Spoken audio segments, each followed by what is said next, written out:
Hello guys, welcome to my channel. Political science की कुछ important topic के लिए ये चैनल आपके लिए करेगा कुछ बहुत खास। जैसे कि आज हम पढ़ेंगे लिबर्टी के बारे में, जो आपको पॉलिटिकल थ्योरी के बारे में बहुत अच्छे से बताएगा, जिससे आप थ्योरी की जड़ को पकड़ पाएंगे। तो सबसे पहले लिबर्टी के बारे में बात करते हैं। तो लिबर्टी जो है ग्रीक लाइबर वर्ड से निकला है, जिसका मतलब होता है फ्रीडम।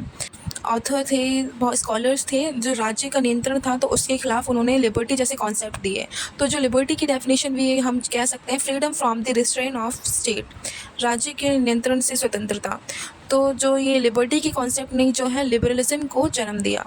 तो कुछ स्टेटमेंट्स हैं जो लिबर्टी के लिए हमें बहुत ज़रूरी, अगर अपने आंसर शीट में लिखते हैं, हम एज अ स्टूडेंट भी याद रखते हैं पॉलिटिकल साइंस के, तो बहुत अच्छी बात है। जैसे कि GDH कोल ने बोला था, political liberty in the absence of economic liberty is a myth.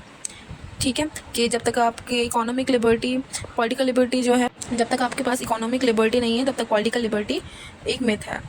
जैसे कि और दूसरे स्टेटमेंट है, liberty is a freedom of individual to express his personality without external hindrances. ये डू का कहना है। तो ऐसे कुछ स्टेटमेंट्स हैं जो मैं आपको यहाँ पे दिख रही हैं, तो आप ये स्टेटमेंट्स पढ़ लेंगे तो आपके लिए बहुत अच्छे रहेंगी। जैसे कि रूसो ने बोला था, liberty consist in obedience to general will. ठीक है, और कुछ मेजर वर्क्स हैं जो लिबर्टी पे किए हैं, जो सब लिबर्टी के जो दाता हैं, तो सबसे इंपॉर्टेंट हमें याद करना है तो J.S. मिल और ईसा बर्लिन।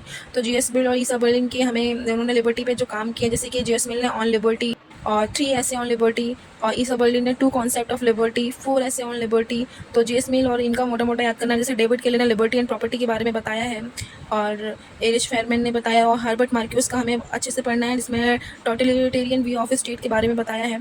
तो जो J.S. मिल थे ना, वो फर्स्ट थिंकर थे जिन्होंने लिबर्टी के बारे में बताया, और उन्होंने लिबर्टी एज अ फ्रीडम की डिफेंस के बारे में भी बताया। और ईसा बर्लिन जो थे, ईसा बर्लिन ने टू कॉन्सेप्ट ऑफ लिबर्टी दिए। इसमें उन्होंने नेगेटिव लिबर्टी और पॉजिटिव लिबर्टी के बारे में बताया है। उन्होंने पॉजिटिव लिबर्टी को ऐसे डिस्क्राइब किया, freedom to achieve certain ends, where is negative freedom is describe as absence of external coercion. कि पॉजिटिव लिबर्टी में आप जो आपको अचीव करना चाहते हैं, वो आपको इतनी स्वतंत्रता दी जाती है कि आप उसको कर सकते हैं। लेकिन नेगेटिव फ्रीडम में आपके ऊपर कोई भी दबाव नहीं होता, आपकी खुली छूट होती है, कोई आप पे नियंत्रण नहीं होता। तो ये नेगेटिव लिबर्टी, नेगेटिव फ्रीडम हम बोल सकते हैं। और एलेक्स डी टॉकविल भी ने भी दो टर्म दिए हैं लिबर्टी के। फर्स्ट है म्यूचुअल लिबर्टी एंड सेकंड है सॉफ्ट टायरनी। तो पॉजिटिव लिबर्टी और नेगेटिव लिबर्टी बहुत इंपॉर्टेंट है लिबर्टी के इस सेशन में, ये स्कॉलर्स के बारे में जानने के लिए। तो नेगेटिव लिबर्टी और पॉजिटिव लिबर्टी के कौन स्कॉलर्स थे, किसने इनका मत रखा है। तो सबसे हम नेगेटिव लिबर्टी के बारे में पढ़ते हैं। तो इसमें जो है J.S. Mill, Hobbes, Locke, Tocqueville, Jefferson, Burke, Adam Smith, Thomas Paine, Isaiah Berlin, Friedman, Nozick and Hayek है। और जो पॉजिटिव लिबर्टी है, इसमें जो है रूसो, हिगल, कांट, ग्रीन और लास्की, ये सब है। तो इसके लिए जो नेगेटिव लिबर्टी है, तो मैंने थोड़ा अपने लिए थोड़ा सा एक ट्रिक बनाया जिससे मैं याद कर लूँ। जैसे कि मैंने जो नेगेटिव लिबर्टी के लिए बनाया है वो जलता जीत फन। तो मतलब जैसे मैं याद रखूँ, जलता जैसे हो गया J.S. मिल, हॉब्स, A से एडम स्मिथ, L से लॉक, T से टॉकविल। ठीक है, ए जो जलता है वो ए मैंने लास्ट का एक्स्ट्रा लगाया है कि हम कर सकते हैं। और जीत फिर हमारा जेफरसन, और I से ईसा बर्लिन, और T से थॉमस पेन, और FHN फन से है हमारा Friedmann, Nozick and Friedmann, hike and Nozick. ये हो गया जलता जीत फन। और रख बगल ये पॉजिटिव लिबर्टी में मैंने बनाया, इसमें रूसो, हीगल, कांत और बॉसिंकिट एंड लास्की एंड ग्रीन। ठीक है, ये हमारा पॉजिटिव लिबर्टी था। तो हम थोड़ा अब हिस्ट्री के बारे में पढ़ते हैं। जो लिबर्टी जो स्टार्ट हुआ, वो इसकी सबसे पहले नेगेटिव लिबर्टी के बारे में कुछ स्कॉलर्स ने तर्क दिए थे। फिर धीरे धीरे पॉजिटिव लिबर्टी आया। फिर उसके बाद ही धीरे धीरे एक लिबर्टेरियनिज्म, एक थ्योरी आई, कॉन्सेप्ट जन्म लिया। तो ऐसे से इसमें विस्तार होता गया, और जो फिर बाद में एज अ लिबर्टिज्म हमने उसके बारे में आगे पढ़ा। तो जो थ्योरी ऑफ वेलफेयर स्टेट जो आया कि राज्य का जो थोड़ा हमने पढ़ा कि वेलफेयर स्टेट के बारे में भी, तो वो पॉजिटिव लिबरलिज्म में आता है कि राज्य के कुछ कर्तव्य होते हैं। और सबसे पहले ये इंग्लैंड में शुरू हुआ, फिर धीरे धीरे वो सारे वर्ल्ड में छा गया।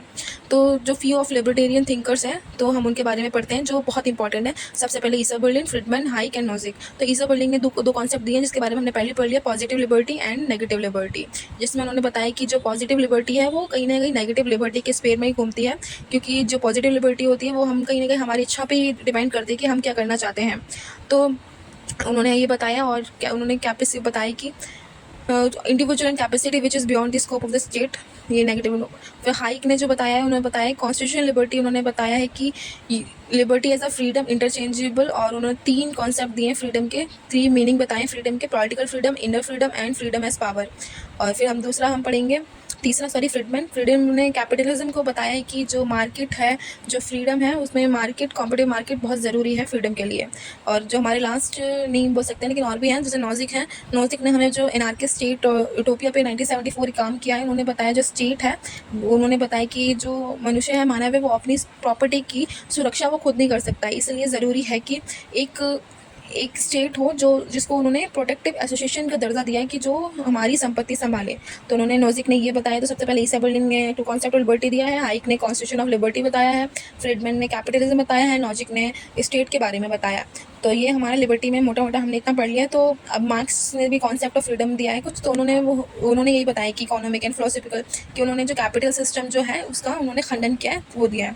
और जो सबसे इंपॉर्टेंट है वो हर्बर्ट मार्क्यूस ने वन डायमेंशनल मैन का उन्होंने काम किया है। उसमें उन्होंने वन डायमेंशनल मैन बताया है, जिसमें उन्होंने बताया कि एडवांस इंडस्ट्रियल सोसाइटी जो है उसने कैसे, जो कैपिटलिज्म है उसने कैसे ह्यूमन बीइंग को अफेक्ट किया है। तो उन्होंने सिविलाइजेशन है उसका ब्लूप्रिंट दिया है। और उन्होंने बताया कि कैसे जो मनुष्य है वो कैपिटलिज्म की वजह से जो जितने इसको वो उन्होंने क्रिटिसाइज़ किया है कैपिटलिज्म सिस्टम को। और उनके कुछ वर्क्स हैं जैसे कि रीजन एंड रेवोल्यूशन उन्होंने दिया है, Eros and civilization, Soviet Marxism, one dimensional man, represent tolerance. तो ये कुछ मोटे मोटे थे। तो हमने लिबर्टी का ये थोड़ा थोड़ा पढ़ लिया है। और लिबर्टी के बारे में कुछ और इंपॉर्टेंट होगा तो मैं नेक्स्ट पार्ट ज़रूर लाऊंगी। इंपॉर्टेंट अभी बहुत सारी चीज़ें रह गई हैं। तो और लिबर्टी के बारे में अच्छे से जानने के लिए फॉलो करिए मेरा ये पेज। ठीक है, थैंक यू सो मच।